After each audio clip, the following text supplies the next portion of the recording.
Deuteronomium 24. Die skeibrief en die hertrou.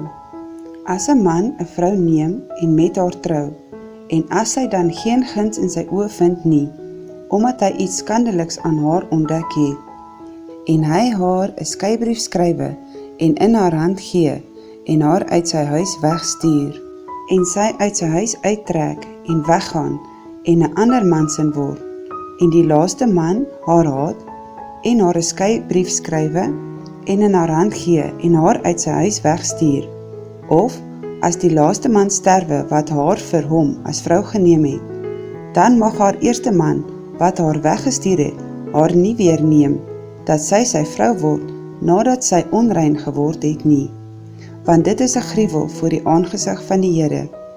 En jy mag op die land wat die Here jou God jou as erfenis sal gee, geen skuld laai nie. As 'n man pas getroud is, hoef hy nie op kommando uit te trek nie, en hulle moet hom in geen enkele opsig iets oplê nie. 1 jaar lank moet hy vry wees vir sy huis, en aan sy vrou wat hy geneem het, vreugde verskaf. Bande, menseroof en melaatsheid. Niemand mag die handmeel of die boonste maalklip as pand neem nie, want hy neem die lewe as pand.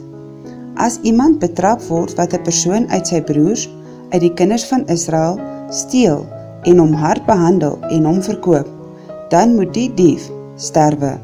So moet jy dan die kwaad uit jou midde uitroei.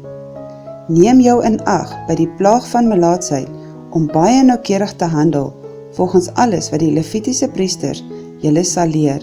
Soos ek hulle beveel het, moet julle dit sorgvuldig hou. Dink aan wat die Here jou God op die pad, by julle uittog uit Egipte, aan Miriam gedoen het. As jy aan jou naaste enigiets leen, mag jy in sy huis nie ingaan, om sy pand te gaan haal nie. Buite moet jy bly staan, en die man aan wie jy geleen het, moet die pand vir jou buitentoe uitbring. En as hy 'n arme man is, moet jy met sy pand nie gaan slaap nie. Jy moet hom sekerlik teen sonsondergang die pand teruggee, dat hy in sy kleed kan slaap en jou kan seën. En dit sal geregtigheid vir jou wees voor die aangesig van die Here jou God. Jy mag 'n arm en 'n behoeftige dagloner uit jou broers of uit jou vreemdelinge wat in jou land in die poorte is, nie verdruk nie. Op die dag self moet jy sy loon gee, sodat die son oor hom nie ondergaan nie, want hy is arm en sy siel verlang daarna. Dat hy nie teen jou tot die Here roep en dit sonde in jou word nie. Die vaders mag nie vir die kinders, en die kinders mag nie vir die vaders gedood word nie. Elkeen moet vir sy eie sonde gedood word. Barmhartigheid teenoor die weduwee, wese en vreemdeling. Jy mag die reg van die vreemdeling en wees nie verdraai nie, en die kleed van 'n weduwee nie as pand neem nie. Maar jy moet daaraan dink dat jy 'n slaaf was in Egipte, en die Here jou God jou daaruit verlos het. Daarom beveel ek jou om hierdie saak te doen.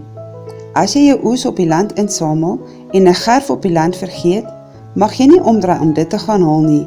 Vir die vreemdeling, die wees en die weduwee moet dit wees, dat die Here jou God jou kan seën in al die werk van jou hande.